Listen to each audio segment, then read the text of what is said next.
Welcome, my brothers and sisters. If you're new to this channel, I'm Sister Charity. And as you can see by the title, we're talking about something deep, okay? But before I get started, I want to ask you a question. How do you know if a person really loves you or if they're lusting after you?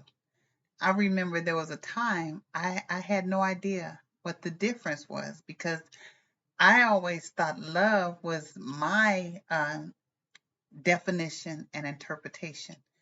But I later came to find out, and this is if you don't get anything else, get this. Love, you don't fall in love. Love is a decision. That's first and foremost. You have to understand, and it's not one-sided. You have to understand it's not just your decision to love them, but is it their decision to love you? So we're going to talk about it. And I came up with this acronym, uh, ADD.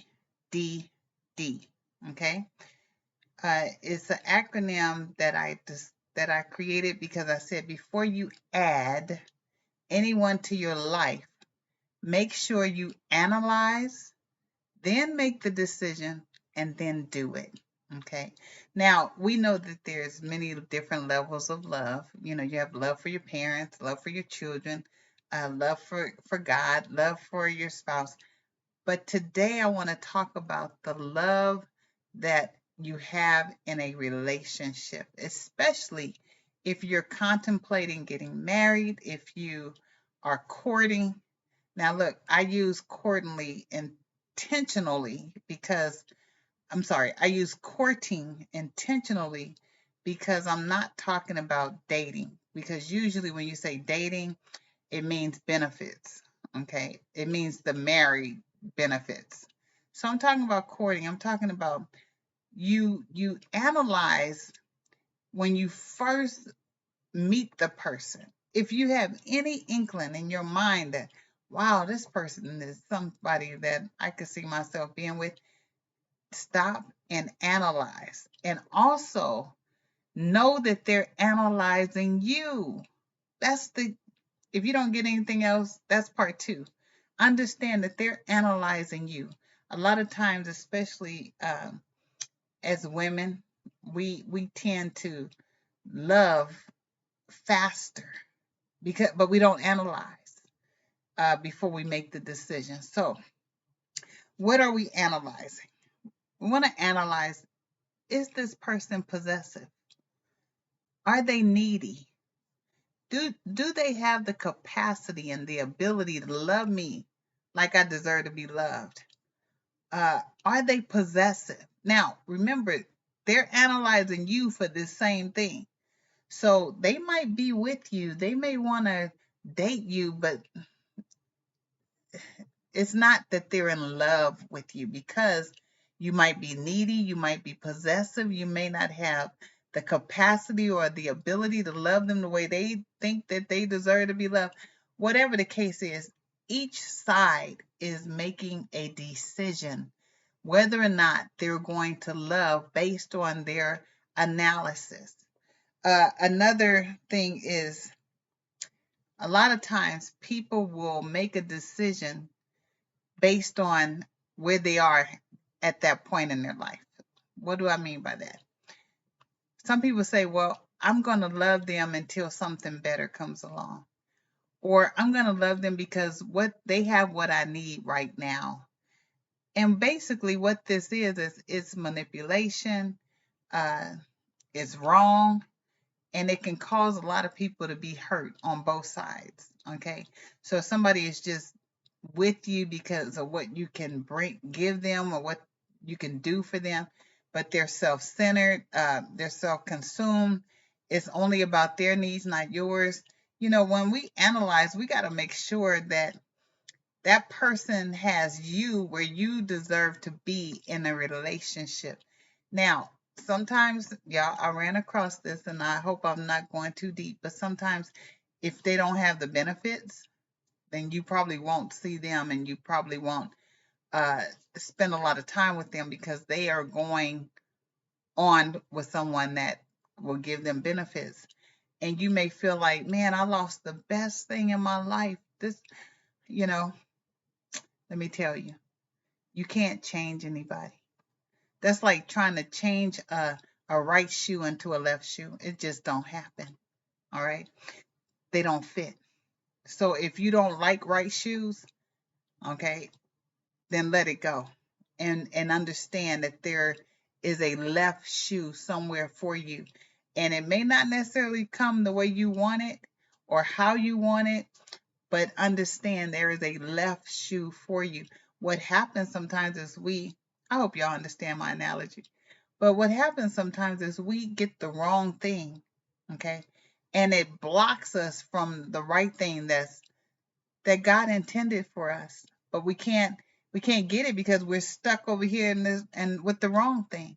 So that's why analyzing, I'm talking about at the very beginning, okay? You analyze, you pay attention, you be quiet, you listen, because those red flags will come up.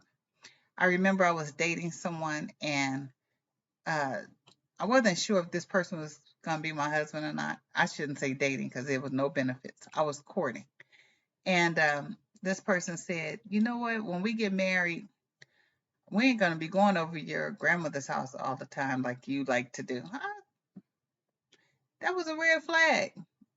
Hold up. Swole them up. That's not how this works. So pay attention to those red flags. And yes, we did not get married. Okay. There was more than just one red flag. See, if you listen long enough, people will tell you who they are. Now, sometimes men, they listen, because women, we just talk, talk, talk, talk, talk. We say what we want, what we're not going to put up with, blah, blah, blah, blah, blah. But at the end of the day, we may be coming off as possessive. We may be coming off as needy. We may not have the capacity in their mind to love them the way they need to be loved because we're self-consumed. So y'all see how that works?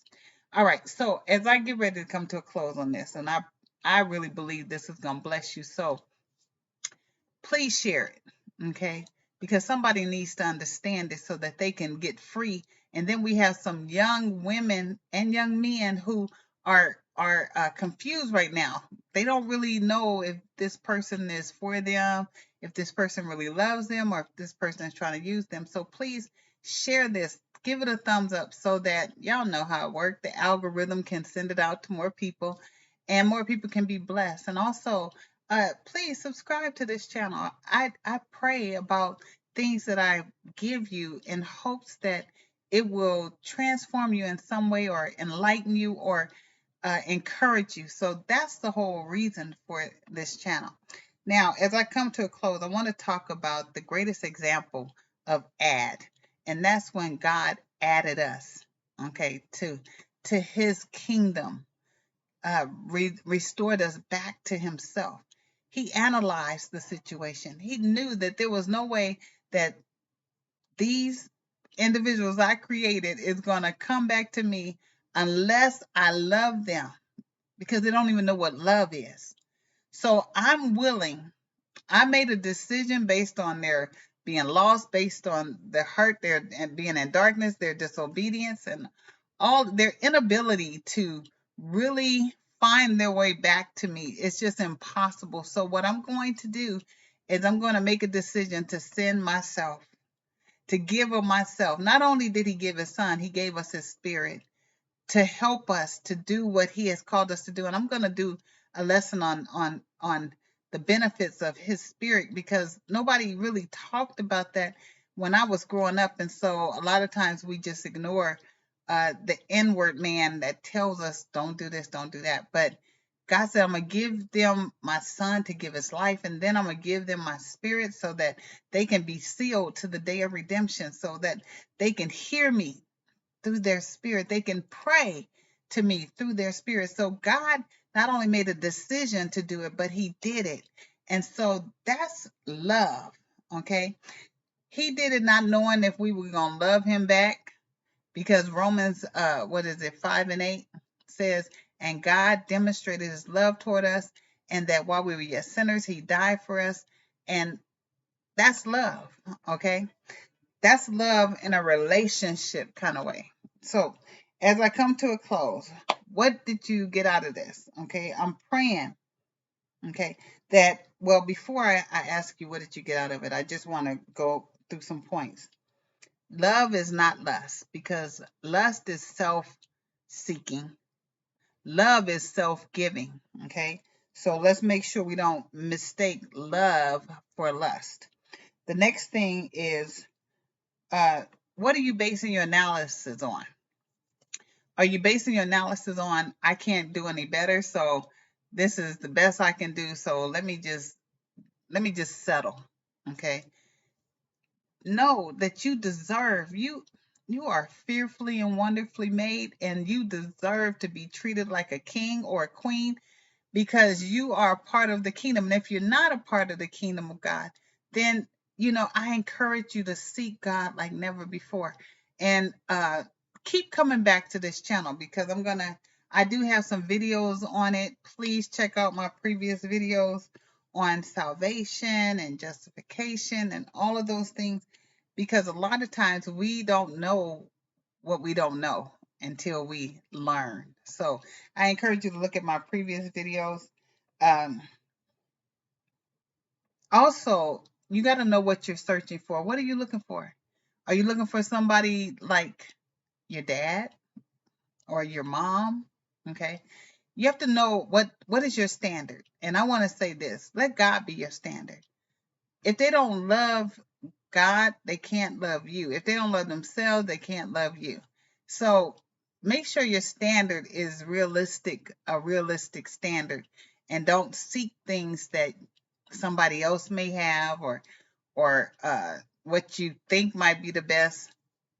Like I said, I don't know if I said it, but when you before you make a decision, make sure you pray and ask God for wisdom. Okay, and then also, if you don't feel like God hears your prayers, then seek out that wise person that you can ask the question, and they'll give you an answer full of wisdom, and not based on their emotion or their feeling, and they just had a bad experience, and so they project that onto you. So make sure you talk to somebody that may have information that you don't have, and they are willing to give it to you freely. So what does God say about love? I'm going to post these scriptures, but what God says about love is he tells us to love one another. Okay. Now, that's different from the love that I'm talking about. There's a general love where we love one another. And why and how we love one another? Because God put his breath in everyone. I don't care if they're a mass murderer. I don't care what they did. I don't care if they did something to you or whatever. We love everybody because we're loving the spirit that got the life that God put in everyone that's alive. Y'all see how simple that is? Let's not make it difficult. I love you because I see your God's breath in you. And if I love God, then yes, I'm gonna love you. How can you say you love God and you hate the image that you see of him? Y'all, I know that's deep, but just understand, we love him through God's love. How about that? Okay. And then he says, and if you love me, keep my commandments. That's John 14 and 15. And then the Lord tells us to love him with all of our heart, our soul, our mind, our spirit, and love our neighbor as ourselves. There goes that love again. So that's Mark 12, 28 and 31. Look, I appreciate you all. And if you like me to talk about a topic or a subject, please feel free to go to sistercharity.com, and under my contacts, just send me a email, okay, and let me know. And if you have my number, just send me a text and let me know what you would like me to talk about. I did not forget, I did get a text to talk about relationships with parents and children. So that'll probably be something I talk about next week. But I just wanted to get this love thing out of the way. So thank you so much for listening. I'll see you next week. Bye bye.